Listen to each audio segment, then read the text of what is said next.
Hi everyone anyone who has just joined. My name is Joanna, and I'm super pleased to be here today and to have the opportunity to moderate this session. So I have a great panel. I'm really looking forward for this discussion. So Ricardo Martins, VP Global Sales Messaging from iBASIS.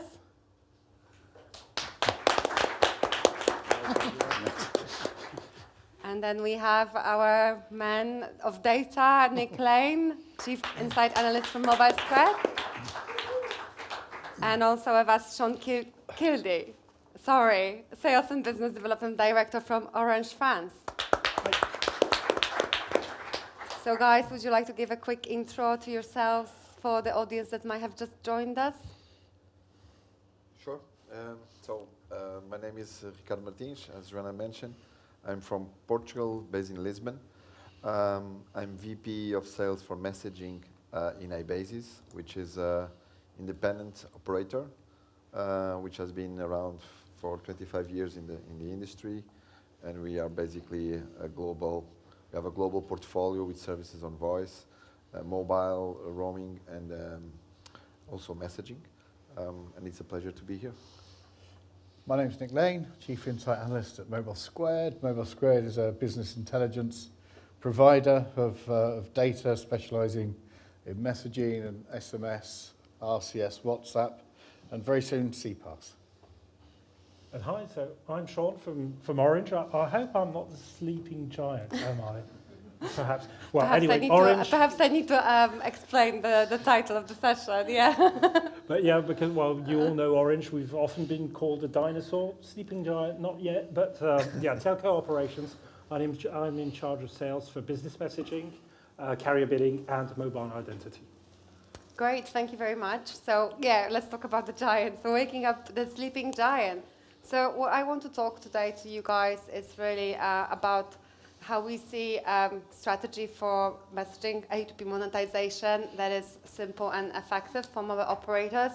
And I'm hoping to get your views and to have a discussion on topics, challenges, possibilities, etc. So no, Sean, no, you're not the sleeping giant. Definitely not. Bear with me. This is my first time trying to multitask so much, so I'll try to do my best. We really have seen some really interesting stats about the growth of the messaging and what the business messaging can achieve potentially in the future as a channel. But we see that for many operators, the messaging is still a sleeping giant and really undervalued channel that is not optimized for revenue. And this is really not very surprising because traditionally, monetizing or achieving great revenues from messaging has been seen as complicated, complex, and time-consuming by mobile operators. In our opinion, for what it is very often perceived as very little reward. So Nick has presented some really great insights across mobile operator groups and some averages. And I think it comes down to 7% that the messaging on average, yeah. Yeah, on average brings to the budgets of mobile operators, which obviously is not a lot. So it's not core focus for mobile operators. And then that has really led mobile operators to either more or less park the channel and then missing out on the opportunity entirely.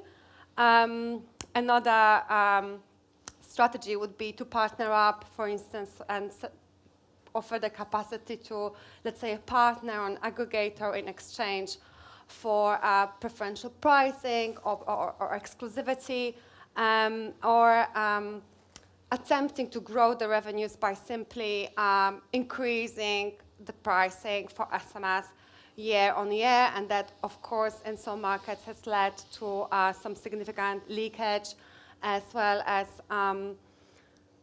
alternative verification methods rising. And what we've seen yesterday and today in some sessions is that definitely the market potential for, I don't know why is it not displaying correct, but I'm sorry for that. I didn't see this a presentation on the screen before, so I think maybe some technical issues here. Sorry about that. But however, you know, the market potential for A2P SMS is huge, and I think Nick has presented some really interesting forecasts for all of us.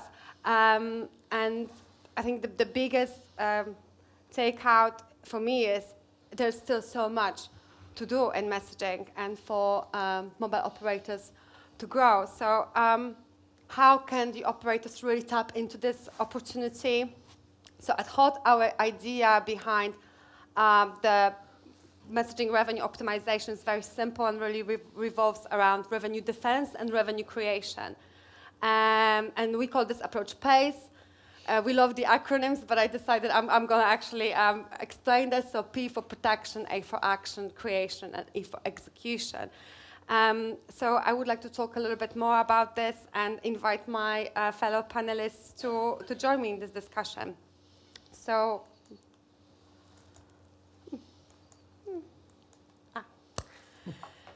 sorry, technicalities. We spoke about this as well on the panel yesterday, so I think I want to go back to that discussion, but for those that have not seen it, protection really starts with visibility. No pun intended, you cannot really see that on the slide, but, yeah, as you cannot really control what you don't see. So in my personal opinion, protection starts with ensuring that as an operator you have control on each message that's passing through your network. And it's important not just for monetization, but also for security reasons. So I would like to have some discussion here with you guys and perhaps direct my first question to Nick. How much is the revenue leakage, in your opinion, costing mobile operators? So what do you think is achievable for the operators to recover? So we expect A2P SMS revenues to be about 0.5 billion this year. So we have the lost revenue at about 4.5 billion. 4.5 billion. 4.5 billion. So what we've done to just kind of qualify those figures, so within the 25.5 billion figure, we have grey route, but grey routes at their ultimate grey route rate. So then in terms of the loss potential, what we've then done is applied a white rate on top of that, and we can add that in. So the potential market for A2P SMS this year then would be 30 billion. So right now, operators are losing about 15% of that potential opportunity to the grey route, as we see it. That's astonishing if you think about it. So, yeah, I think we have shown here on the panel. I would really like to ask you, how did you try to solve it? Because it touches every operator globally. So what did you do to solve this? Well, first of all, your figures are pretty good. They are pretty good. It's the money. Very good.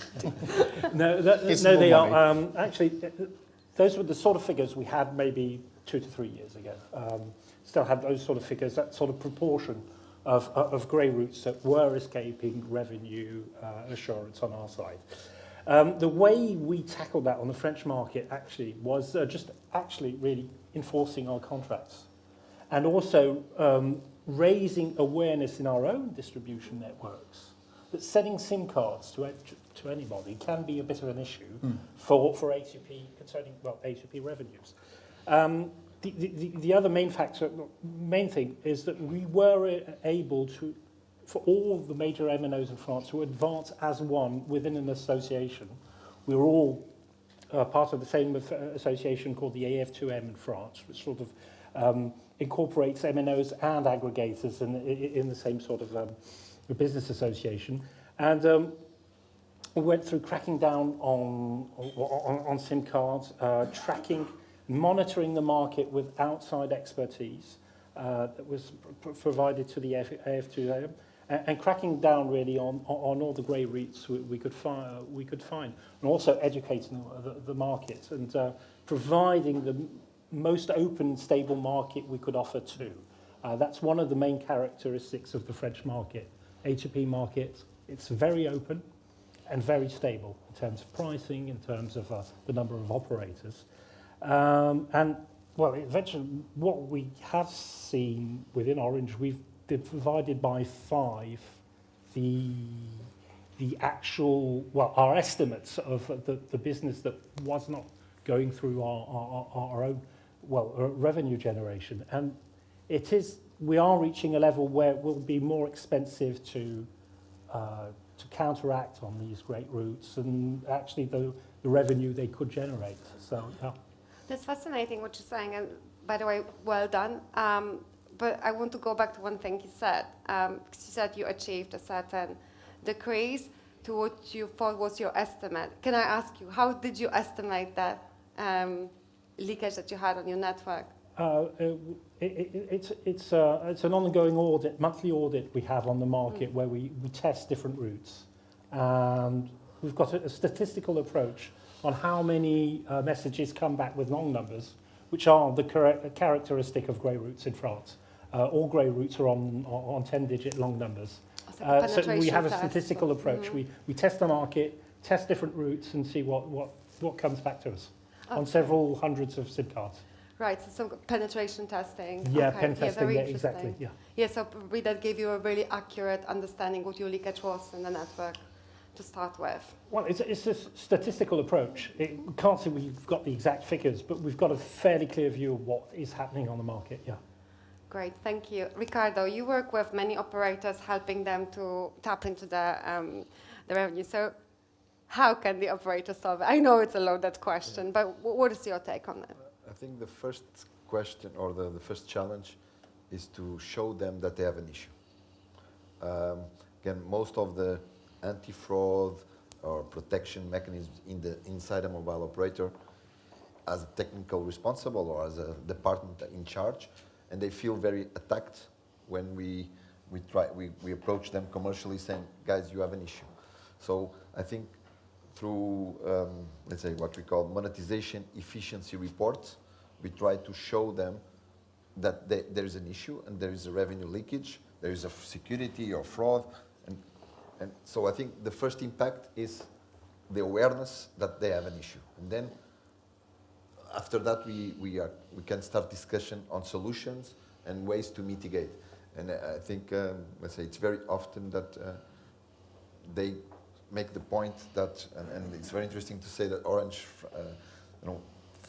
acknowledge that they have an issue, because most of the operators, the first reaction is, we don't have an issue. So I think that's the first point. Then on the solutions, I think there's multiple grades of what we can do. I think the second obstacle very often is that we don't have resources. And that's where I think players like iBASIS can help, because we can bring solutions on the table to facilitate how to solve the issue. But yeah, the first point is awareness. Yeah, I completely agree with you. And yeah, so I flipped to my next slide, because that's exactly what I wanted to talk about. Once you can see it, you can take action. So it's about, so you start with protection, so recovering the revenue, and I'm not going to go into the details of how to protect it with the firewall, because we don't have enough time to talk about it today. But everything starts with protection, and then the visibility you have from the firewall installed on your network, for instance, it allows to develop a real framework for A2P messaging, which is not possible without that visibility. So it's all about building business intelligence to better understand the traffic and really make those informed decisions to power the growth of A2P messaging, and to really incentivize the culture of revenue growth, because the operator can stop focusing only on trying to recovering what's lost, but can look further in the future. Okay, what else can be done and how we can grow the messaging further. Nick, I would like to ask you a question here. Do you think mobile operators fully use the data that is the data sets or data points that are available to them? Depends on the mobile operator, so, to be honest. I mean, so what we found, so we did the firewall research with MEF last year, and I can't remember what the actual split was, but whether it's There was, the findings were, he says, speaking slowly, trying to bring the numbers to his head. No, I can't remember. But what the research actually showed was that whether it's in-house or whether it's outsourced, at the moment there's a lot of outsourced in terms of firewall protection, and the research showed that within the next, well, I guess 2 years from now, a lot more operators want to bring that in-house so they've got more control. But the issue that we then kind of identified through the research and digging deeper through the questions was that a lot of operators weren't really applying the data that they're finding, the metrics that they're finding, therefore they're actually seeing the grey route traffic increase because they didn't really know what they were doing. So that was part of the issue that seemed to come across from the research last year. Yeah, it's very interesting what you're saying, and I would like to take Sean's opinion on this. I'd like to follow up on that one, Yeah. because it's true, we'd all like to be data-driven organisations, that's for sure. The difficulty we found within Orange is that although we have a lot of data that is available, we're not allowed to use it.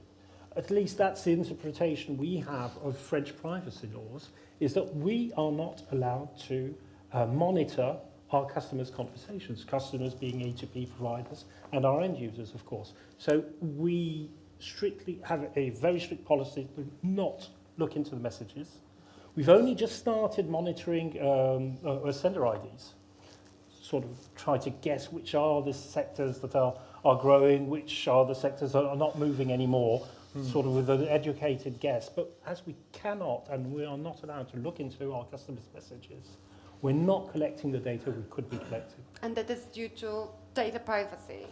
It's due to data privacy and most certainly to our very risk-averse approach to data privacy laws. So would you say this is your own policy, how to interpret data?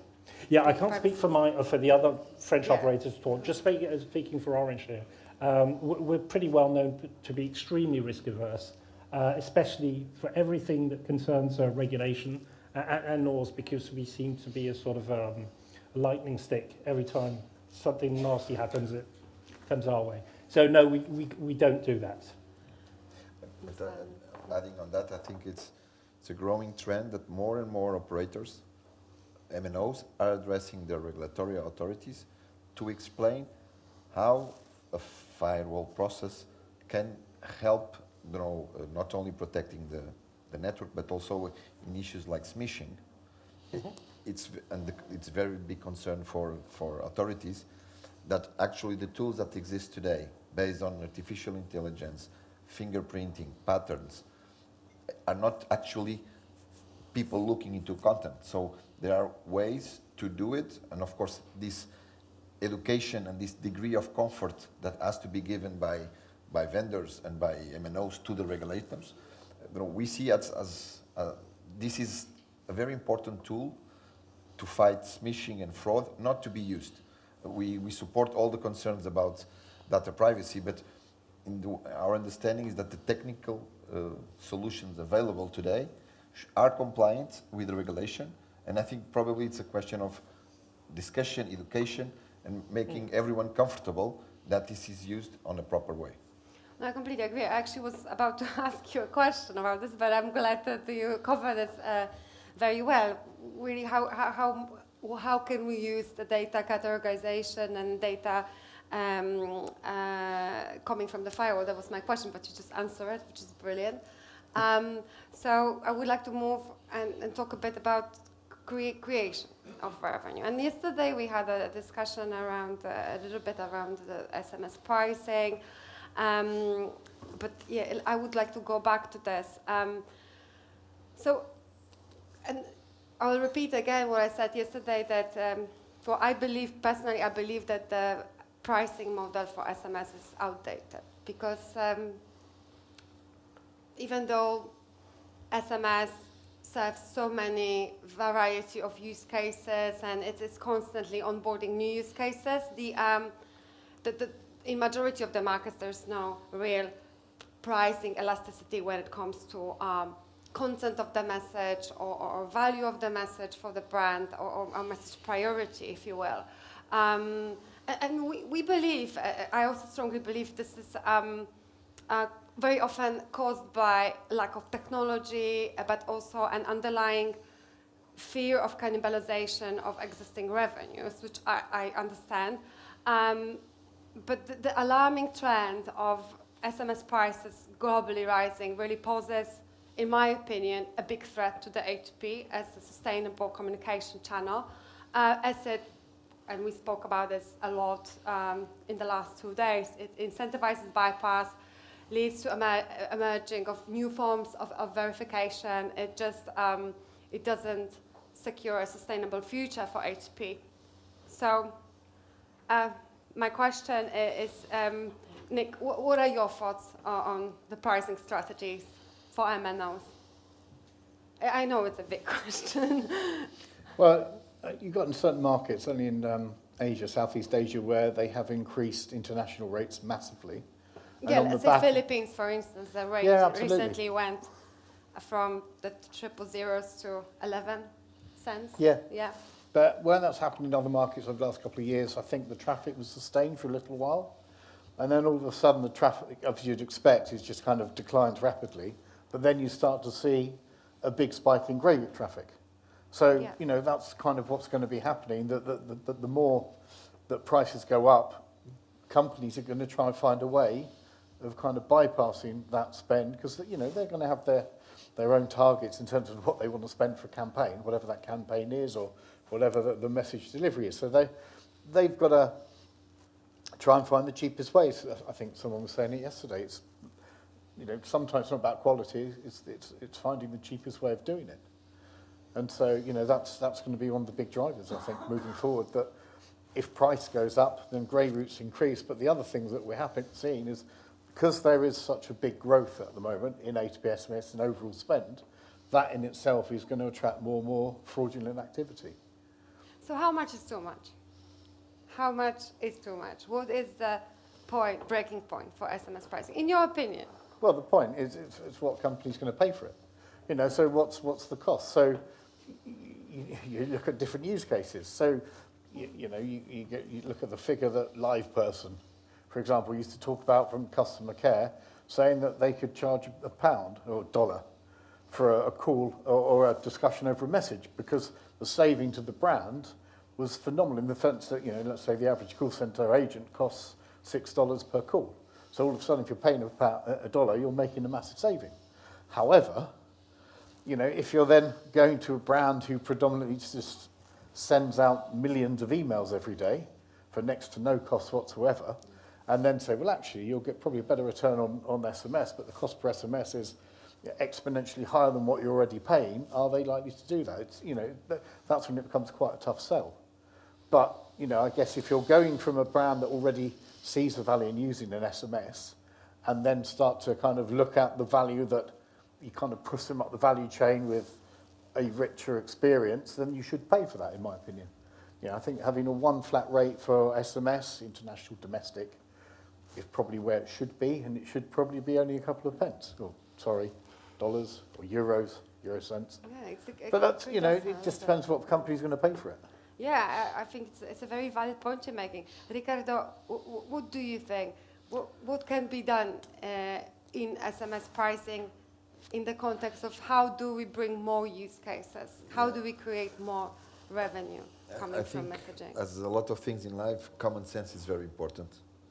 And again, we need to understand the starting point of the stakeholders. On one side, you have enterprises that have a spend, and they have budgets, and they have multiple channels they can choose. But on the other side, you have MNOs that suddenly are realizing A2P as a source of revenue, when voice termination is going down, roaming is going down. So I think if the MNOs understand that, yes, they need to monetize, but this is not a monopoly, or the fact that they have control over their network, they cannot do everything they want, there is a limit, because there is elasticity, there is alternative channels. Finding that balance is difficult. If you ask me what's the level of the price, I would see, you know, definitely below 10 cents. And, you know, you have to look at the geography. Below 10 cents for what? For what kind of message? For any message? Pretty Or much. Do you mean international? I for think instance? that when I say OTP, authentication. OTP? Yeah. Okay. If you are going above 10 cents, you are promoting flash calls. You are promoting silent authentication, over-the-top notifications. Exactly what we see, by the way. So I Yeah. think we will start entering it more complex challenge, but it's all about the context. Again, if you're charging below 1 cent, you cannot go to 11 cents right away. So, and Yeah. you need to look of the market, what's the use case, and what's the regional landscape. And I think having that all in consideration, there is room to monetize, because as Nick was saying, there is a value for the use case. If the saving or the acquisition value of a customer, because you are sending an OTP, that has a value. So there is room to pay more than below 1 cent. But I think above 10 cents, it starts to get complicated. Yeah, I think it's a very important point that you're making. We're talking about this value in messaging, and that when it comes to pricing, perhaps the shift should be to talk about the value, whatever that value can be for a brand. Can be priority, can be conversion, or can be user acquisition costs. I completely agree with you, but I left Sean to provide his opinion, because of course you told us just a few minutes that you have a completely different sort of strategy, saying my pricing is set. Yeah, well, and, I'm going to say something very French. I should probably take a French accent to say it. I don't have a pricing strategy. I've got flat fee, hasn't moved the past 10 years, and the market's pretty comfortable with it. As I said, stability is one of the virtues we want to offer to the market. So we're trying to differentiate with new services. For example, by installing conversational business models, this sort of services, instead of trying to beat a non-existent competition. That's also the other fact. Although I said that to you a little earlier today, quite frankly, I'm not in the business of selling SMSs at all. My business is to offer access, or to provide limited access to my network so people can send messages through. But I'm not in the business of having to sell SMSs. People come to me to buy them. We've got a 2-digit constant a growth rate year on year. COVID crisis has been a real eye-opener too, because we've had some, at least in the French market, some true market transformations, more and more digitalization. Yeah. We've been seeing a constant trend of the market growing and growing and growing. Although, I must also say that in France, we do have a particularly low price point compared to the Asian markets, so compared to the Southern European markets. What is your pricing level right now? Oh, you can find my price on the internet. Oh, yeah, it's you told me. I can find it online. Yeah. Yeah. So you said something very interesting. I want to come back to that. So you said that you have flat rates and it's been stable for 10 years, and that ensure obviously a sustainable growth for your market and for your network. But you're looking into, would you say, conversational? Yeah. So is this using SMS? Absolutely, yeah. Okay, that's very interesting. Can So you tell us a bit more maybe about this? I think one of the most important transformations we'll be having on the market coming this year. The French regulator will be providing us with a new numbering plan. We're still very eager to discover. And what they are doing is categorizing conversational services, as you know, as on-off numbers, or the number masking services as platform services. And these services will have to go through A2P operator-provided services. They can't go through 10-digit standard long numbers anymore. So we're adapting our business models to go onto the conversational market. We know that conversational marketing is the next big thing in e-commerce and m-commerce. So we're going to be adapting the pricing structure to that market. I love and making that, one step forward towards that market. That's the way to go. Yeah, absolutely. And utilizing such a, say, traditionally priced channel to really create conversational commerce using SMS. I think it's absolutely brilliant, super well done. Last part of my presentation, I'm not really presenting much, am I? But such an interesting discussion. It's execution. So I want to talk about execution, which is the last part of our PACE strategy. Without execution, we only have words, right? So any policies are meaningless if they are not enforced properly. So at HAUD, we believe that combining technology with really this real-time management and monitoring can result in optimization of operators' revenues. But maybe it sounds more simple, easier said than done. So I just really would like to ask, in your opinion, Ricardo, what is the one biggest blocker for mobile operators to achieve greater revenues coming from messaging? And I said, well, I know it's difficult. I think what is the biggest blocker in your opinion and experience? I think, let's say, we already spoke, we mentioned the awareness, so that's addressed. I think that the second one is resources, priorities within the organization. Very often we face MNOs that tell us, this is a very interesting project, but we have the 5G rollout, we have this and that, so we don't have time or resources now, so even if we see the potential. So we need to find ways to address it together with the MNOs. That's probably one point. The other one, it's for the operators that have decided to run their own monetization projects.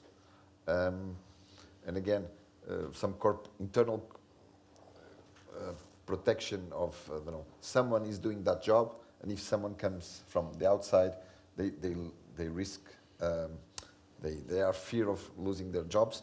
And so the capability of an internal team to execute a complex strategy of monetization has its limits.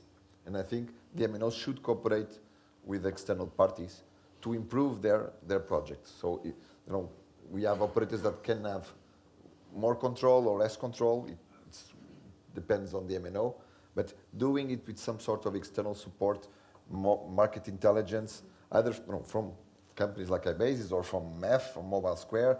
So doing it alone on the technical ground of the operator, I think that's a limitation that today can have an influence. Because fraudsters are always one step ahead. And some of this, the proper execution cannot be done just on the technical part of clicking a button. Normally we say the first day that the firewall is installed is no longer updated, so it's a constant process, and doing this thing alone, and I think that's something that is a blocking point as well. Very interesting. Can I add to that? Yeah, of course, yeah, go ahead. I think also you've got to kind of stop looking at history and scrap what, kind of view that's happening with P2P. We showed yesterday that P2P was worth 130 billion or whatever around 2012 versus what A2P SMS is now. But if you look at how long it took, kind of the revenues to get to that level for P2P, then just because A2P seems to have been around forever, it hasn't. It's emerging. So, I think the trouble is messaging and SMS is all lumped into one big category, and it's A2P and P2P. But I think, moving forward, you've got to kind of separate the two. P2P is historical. We know what's happened to that. That's great. Well, not for operators, sorry. But on the A2P side, that is the future of SMS. And that is where, it's an opportunity, because a lot of the P2P traffic's moved on to the OTT. So the A2P SMS inbox, effectively, is free for those business communications. Thanks for that, Nick, but I still have a question for you, sorry. You presented the potential for messaging. It's big, yes? It's great, but in your opinion and experience, do you think operators are prepared and equipped to tap into this opportunity? What is that you might think they're missing? I think it probably comes down to resource. And again, because it's viewed, and you can correct me here, but from a lot of the operators that we've spoken to over the last 7 years, it's seen as a kind of a dying channel. So resource personnel are leaving, they're not being replaced, it's running on a kind of shoestring budget. And therefore, you don't have the capability internally within an operator to actually kind of drive it forward. And I think also, and again, could be wrong, but from what we've been told, you're sitting very quiet, I'm getting worried. We're going to let Sean speak in a minute. But, the people are sitting there, they get their bonus, they have quite an easy life. Again, sorry, not you. But this is kind of some of the, the information that we get told when we're having these conversations. I think Sean now. It's your turn, sorry. I have no further questions. It really all depends on who you're speaking to within Telco. We know for a fact, we're a very small team. Business messaging within Orange France. Orange France is roughly 79,000 people. A lot of people to keep busy. Business messaging, we're a team of 17. 17. 17. Okay. And most of them are doing marketing, so nothing much really. Apologies to all the marketing people in the room. Big sales team and sales administration team too. No, it's completely invisible. The activity from top down, completely invisible. Not even in the in the margin for in the overall turnover. But what's actually the COVID was a blessing for us because it did give us very high visibility during the COVID crisis and the 2 lockdowns we had in France. We were the only activity that had positive growth rates. All our stores had shut. Streaming video also made a big leap. But most of our activity was really going down. We're losing revenue on copper wire, losing interconnection revenue. And one of the biggest areas of growth was business messaging. And this sort of came up in everybody's charts. So now we're getting probably more attention than we'd like to have, really, from top management. With Orange. Yeah, it's gone from nothing at all to, that's probably too much now. But no, you're absolutely right. We need to create awareness. We need to regroup, coordinate, and have some sort. And that's what we've been trying to do. Also, the French market between the 4 main operators, try and have some sort of a coordination and address the market in a similar manner. Great, we're almost reaching the time, so I want to leave some time for the questions, but I will be really quickly with my shameless plug. So we created a great place. Everything, messaging revenue optimization is completely free to sign up. We have ebooks, videos, certificates even. We think it's a good place to start because I personally believe one of the missions I have within HAUD is to share that education about the market. It's been a great discussion, guys. I really enjoyed that. Would like to talk for 3 more hours, but happy to take, well, James, shall we take some questions from the audience perhaps? Yes. Mariola. I have a question because there are efforts being made in Sweden, for example, to regulate OTTs in the same way like MNOs. So basically WhatsApp and everybody else would need to have a legal intercept and everything like MNOs. Do you think it will have a positive or negative impact on the development on A2P or messaging as such for the ecosystem? Maybe just my take on that one. Yeah, a lot of European regulations will also apply on the OTT messaging services. What we're more worried or concerned about is what we are seeing is that probably we will have to ensure intercommunication between all these platforms one day or the other. which will be the biggest threat. Now, these providers having to have the same sort of obligations as we do as an MNO, well, does it really change the market? I'm not sure it would change anything at all, or be an additional threat. They've got different usages, they've got different marketing, different price points, definitely very different price points. And